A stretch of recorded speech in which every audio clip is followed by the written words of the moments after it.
Pessoal, eu acabei aqui. Agora eu vou grudar.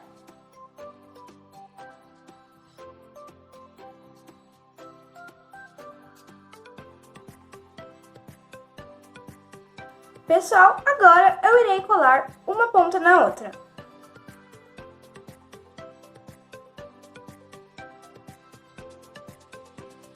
Agora eu terminei de colar.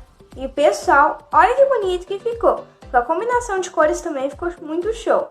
E o legal é que dá para abrir, dá para fechar, dá para girar.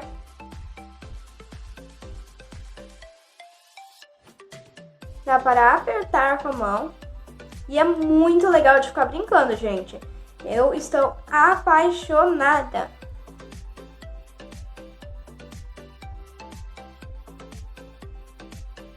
Pessoal, não tem como parar de brincar com isso, é muito divertido e também muito relaxante ficar brincando.